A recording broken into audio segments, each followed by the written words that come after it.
Once upon a time, a brother and sister named Hansel and Gretel lived in a hut in the woods with their father. Their father was a poor woodcutter. His wife, their mother, had died when the two children were very young. Their father thought he would not be lonely anymore when he finally remarried. But the new stepmother made life very hard for Hansel and Gretel. The children were not allowed to eat until after the stepmother had taken everything she wanted off the plates.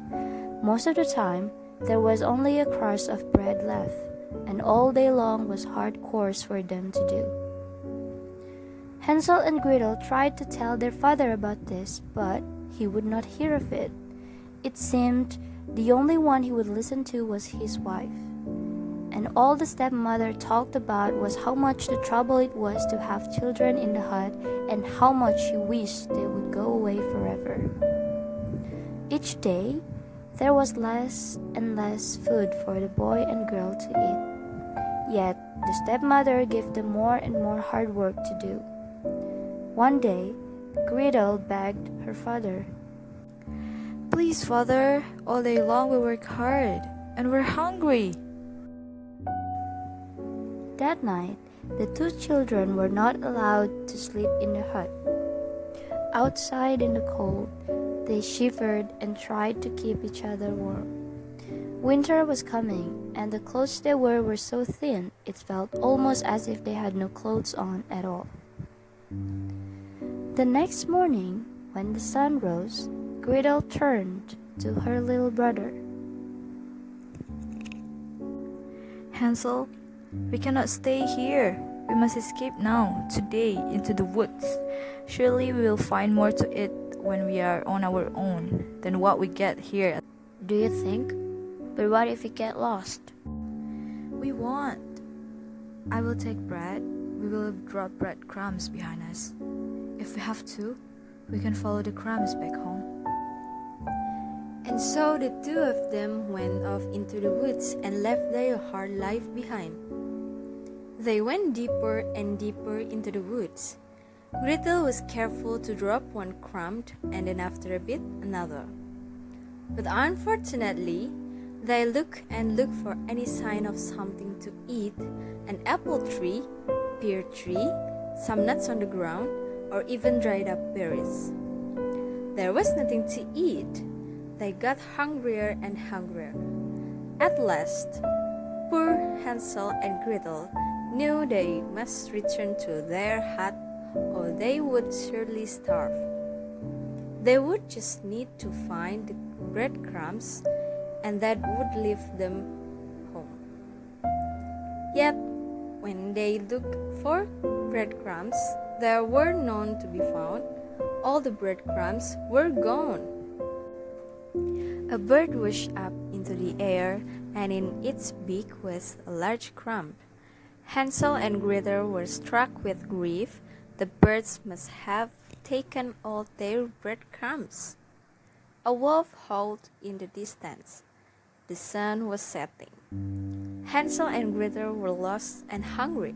Now they were scared too. Gretel, what will we do? She didn't know what to say. All she could do was hug her little brother. Each minute it was getting darker and darker.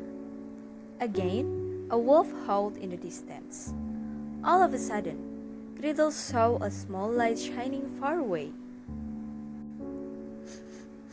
We must find out. Maybe whoever lives there is kind and will take us in. The two children sped as fast as they could to the light. When they got closer, they could not believe their eyes. As you can imagine, from top to bottom, the hut was made with all of the candy. From its gingerbread roof, with frosting all over the walls, and with candy stuck into the frosting, what a sight to see! Gretel! Before Gretel could say, I bet it will be okay if we have just a little taste, both of them were already biting off small chunks and licking the sweet candy. Who is nibbling on my house? If you please, ma'am, there was so much candy on your house, and we are so hungry. You have that right. My house. Well then, come inside. I'll get something for you to eat. Hansel and Gretel look at each other in delight. They skip into the witch's hut, a fine meal of soup and bread. As they lick the last crust of bread and look around the hut, what the brother and sister saw made their hearts turn cold.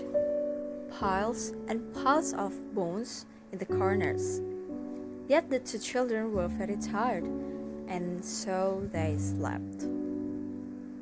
The next morning, when they woke, Hansel found himself locked in a cage. The witch roared, That's where your brother will stay. Every day I will fatten him up. Soon he will make me a fine dinner. Till then, you will work for me. Indeed, Hansel was well fed and Gretel worked hard all day doing chores for the witch. Each morning, the witch said to the boy, Show me your finger. I will feel how plump you are getting. For the old witch couldn't see well.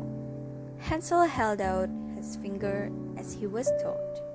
The witch smiled when she felt how plump he was getting. Gretel, what are we to do? Soon I will be plump enough and the witch will want to eat me. His sister wished she had a plan, but couldn't think of anything. One night, when the witch was sleeping, Gretel had an idea. She picked up a bone from one of the piles on the floor and woke her brother. Hansel, the next time the witch asks to see your finger, hollow this bone to her instead. The next morning, he did just that. This is going to take longer than I thought. At least I have more time. Show me your finger. I will not wait another day. This boy will be my dinner tonight, no matter how skinny he is. The witch ordered Gretel to start the fire in the oven at once. She must get it very hot. Gretel worked as slowly as she could. Why was the witch looking at her with such a sly smile? Be a dear. Go inside the oven, won't you? Tell me if it is hot enough. Gretel's heart skipped a bit. If she did that, the witch could push her inside and she would eat them both. She looked down. I'm not sure how to tell. Go inside the oven, won't you? Nonsense! Nothing could be easier. Just go in. Please show me first. Stupid girl. Mumbling and grumbling, she stepped into the oven. The moment the witch was inside, Gretel quickly slammed the door. Gretel, you saved us! Where's that key to your cage? She looked and looked. At last, she found it at the bottom of the vase. She freed her brother from the cage right away. Then she went back to the dead vase. For what had she found under the key? Why the vase has precious jewels inside? With their pockets filled with the jewels, they ran outside as fast as they could.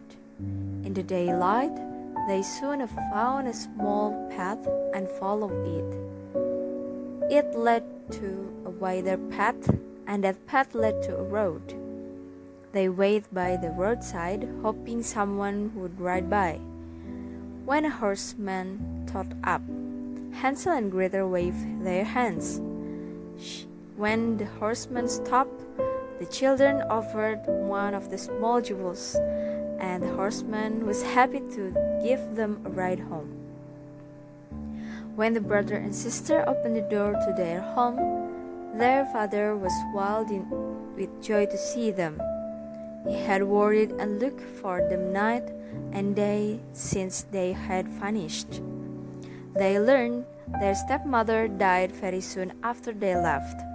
For many years to come, Hansel and Gretel lived very happily with their father in the hut in the woods.